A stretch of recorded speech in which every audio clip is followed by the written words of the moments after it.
Mais mes parents n'avaient pas dit leur dernier mot. Le gros mensonge. Les semaines ont passé. J'ai un instant cru qu'ils allaient enfin lâcher prise. Mais mon patron m'a de nouveau convoqué. Son expression était indéchiffrable. J'ai reçu un autre appel à ton sujet. J'ai senti mes épaules se raidir. Mes parents.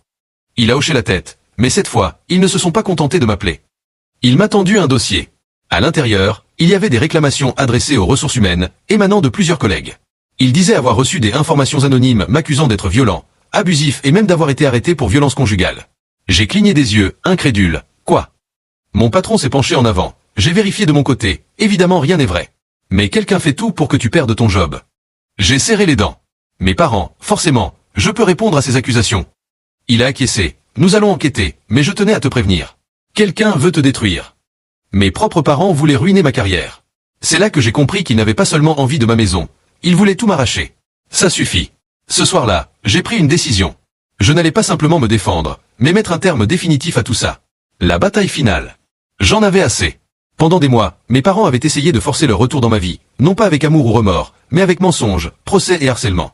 Ils s'étaient introduits chez moi, avaient tenté de détruire ma carrière et maintenant, ils m'accusaient d'atrocités imaginaires. Ils étaient devenus dangereux.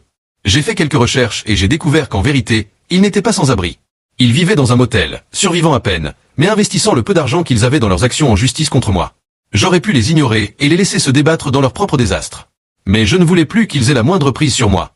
Je leur ai donc envoyé un SMS. On doit parler. Retrouvons-nous à l'ancien resto sur la 8e, dans 1 heure. Maman, maintenant tu t'intéresses à nous? Moi, soit Y, ou je porte plainte pour violation de domicile. Je savais qu'ils ne rateraient pas l'occasion de me manipuler en face à face, et j'avais vu juste. L'affrontement. Quand je suis arrivé au restaurant, il était presque vide, un couple de personnes âgées dans un coin et une serveuse trop épuisée pour s'intéresser à autre chose. Mes parents étaient déjà installés.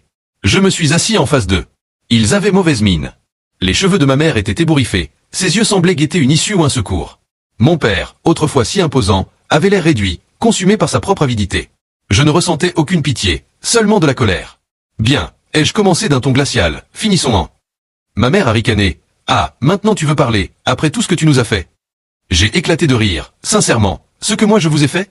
Vous êtes entré chez moi, vous avez tenté de me faire virer, vous m'avez poursuivi en justice, et d'une façon ou d'une autre, c'est moi le méchant? Elle a plissé les yeux. Tu as abandonné ta famille. Que voulais-tu qu'on fasse d'autre? Je me suis penché vers elle. Vous étiez censés être des parents. Silence. Mon père a remué sur sa chaise, mal à l'aise. D'habitude, c'était le plus pragmatique, mais là, il avait l'air acculé. On a compris le message. On a juste besoin d'un peu d'aide. J'ai expiré lourdement. Non. Vous ne pouvez pas vous servir de moi comme d'un plan de retraite. Vous m'avez jeté, laissé me débrouiller seul, pendant que vous viviez confortablement. Maintenant que vous n'avez plus d'option, vous revenez en rampant? Le visage de ma mère s'est crispé. Ce n'est pas juste. On a fait de notre mieux. Non, vous ne l'avez pas fait. J'ai laissé ce constat s'installer. Ils auraient pu me soutenir quand j'étais dans le besoin. M'appeler, prendre de mes nouvelles, n'importe quoi. Mais ils ne l'ont jamais fait, parce qu'ils s'en fichaient, jusqu'à ce qu'il soit trop tard. Vous ne m'aimez pas, ai-je lâché. Vous aimez seulement ce que je peux faire pour vous. Les yeux de ma mère ont lancé des éclairs. Petit ingrat. La serveuse est passée près de nous, ce qui l'a poussé à baisser le ton, mais l'hostilité était palpable. Avec tout ce qu'on a sacrifié pour toi, tu te rends compte de l'argent, du temps, de l'énergie qu'on a dépensé? J'ai serré les dents, c'est ce que font tous les parents. Mon père a poussé un long soupir. Écoute, le passé c'est le passé. On ne peut pas revenir en arrière, mais on pourrait peut-être avancer.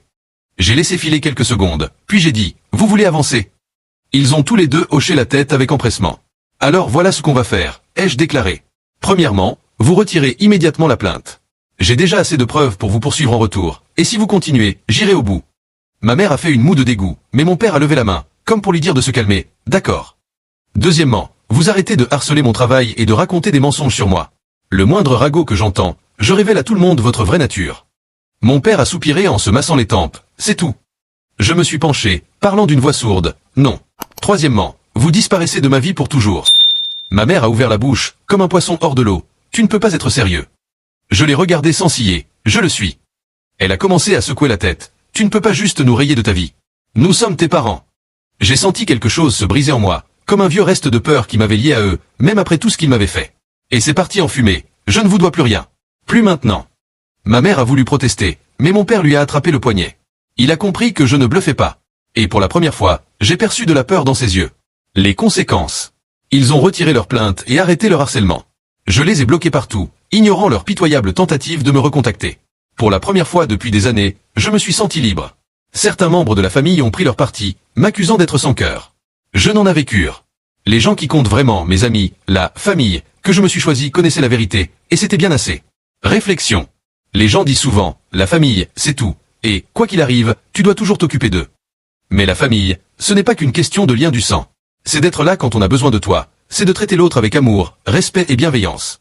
Et si quelqu'un, fût-il parent, enfant ou proche, te prouve qu'il ne mérite pas sa place dans ta vie, tu n'es pas obligé de laisser la porte grande ouverte. Parfois, la seule façon de vraiment aller de l'avant, c'est de les laisser derrière soi.